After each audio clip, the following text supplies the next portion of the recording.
Episode 5.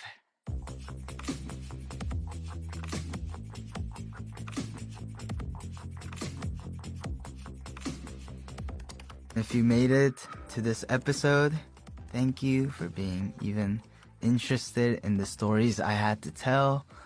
We are here finally, talking about more of the things you guys know me as, the Rose. This was one of the moments where I started really feeling like I owned my life and I found something and I found people in my life that I wanted to be with forever. So here we go. So when the Rose formed, I wasn't even a trainee. I had actually got out of my old company because nothing was happening for me. I was there for 3 years. Empty promises. No results. And I could not live my life like that anymore. So I quit. I left, got my own place, I got a job. For a good year and a half, I was living by myself, teaching English. I was not listening to any music. Zero. At that time, it was really a healing process for me because I got to see how normal people lived. With the Rose, I think whenever I think of them, and how we started this whole thing, it really warms my heart because it wasn't something we planned. So what happened was, Leo, you guys know him as Tojun. Tojun was a friend of mine through BM, Matthew. They were in the same company, they were trainees together, and Tojun left that company, started doing music at Hongdae. At that time, he found Jaehyung and Hajun. And they formed a band because Jaehyung and Hajun were always in a band. They were also trainees at a different company, training to become a Korean rock band. So the three of them, they met. They knew each other from busking, so they formed a band called Windfall. Me and Leo, we just used to hang out, drink together, play, and he was an oddball to me, like with his broken English, mind you. He lived in New Zealand for 5 years. Always very outgoing, and he was a very happy dude. Happy, positive vibes. He has this big smile on him, and he's like, "Yo, Sammy." Like, he has this accent. It's so funny. Like, his English was, I feel like, worse back then. I don't know, very positive, very goofy in a way. He loved Jason Mraz, too. That was the point. Like, we both loved Jason Mraz. We connected with that. And one day, like, it was just another hangout. And Leo just came up to me with his goofy voice, smiling. He's like, "Yo," all serious though, smiling but very serious voice. And he was like, "Yo, I've been doing this thing. I have my own band. And they're great." And he started becoming this PR marketer, like showing me their stuff. Like, "This is Hajun, this is Jaehyung. Look at them, aren't they great?" And I was just sitting there like, "Oh yeah, they're great. Good for you, bro. Like, hey, respect." And he's like, no, like, look at them. Like, we're trying to do this and we're trying to do this and we need you. We need you in the team." Just like that. I couldn't take it seriously though. It's Leo, you know? I feel like Leo knew where he was trying to go with this. He's like very manipulative in that way because now that I think about it, he brought chicken to my house. Brought chicken. He started this whole conversation. It was very well thought out. Leo was like, "We're trying to do a show in Hongdae. It's like a hall show. Probably not that many people are gonna come, but we need a member like you that sings and plays the electric guitar. That's what we're missing. We need you." And at that point, I was teaching English, and I was already talking to a different company for my solo music. I said no.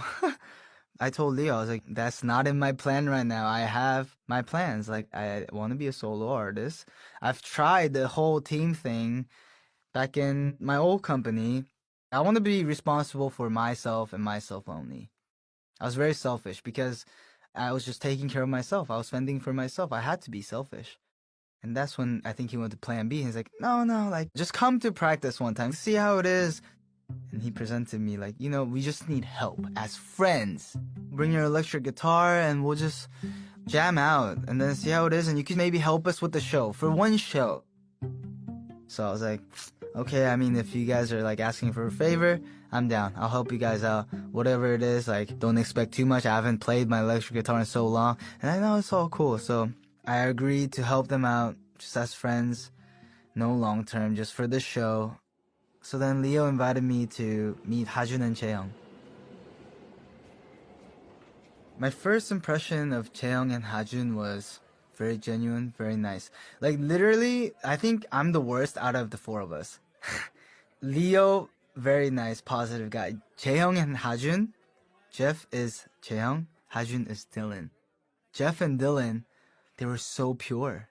You know what I mean? Like so pure, like pure musicians. So after that meeting, we hit it off. I still had the same mind though. I wasn't trying to do band music. And then we went to the jam session. We picked the song and we're like, okay, here are the lyrics. We printed it out. And we're like, well, we're just gonna try it. They're like, can you just play the F chord and the D chord, whatever, power chords? And I haven't performed in a while. It's been a minute since I played my electric guitar. And I start to play. And the first note that I played was beautiful. And that was the moment when I realized that it was it. And we all felt it. It just felt magical. I just knew.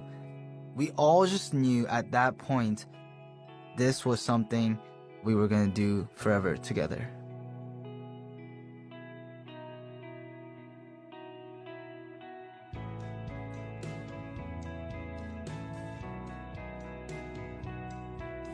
So we did the show with like 20 people.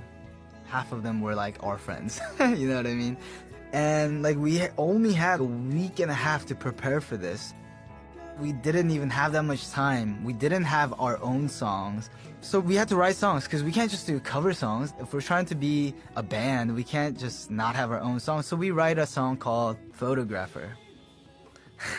It's about taking pictures with your eyes. Like with a one blink, you take a snap and you keep that in your memory, and that's like a photo. Yeah, that was our first song that we ever wrote together, and we did that in a week and a half. Looking back at it now, yeah, we could write better songs, but that song definitely has a connection with us and our very deep roots. And we did the performance. I've seen the performance tapes. They're not that great compared to the shows we were doing recently, but it was a start. You know what? Being a solo artist is very lonely because you're on a stage by yourself. It's your show. But sharing that with other people, I felt stronger. We had each other at least. If we fucked up here, we all fucked up. It was a team. I even told this company that I was talking to as a solo artist, I was like, you know what? Like, I know this is what I want to do. And if it's not this, it's not gonna work. So the CEO of the company that I was talking to came to the show, watched our show, believed in it, said, you know what, maybe it'll work. Let's go for it. So we went in this company together as a band.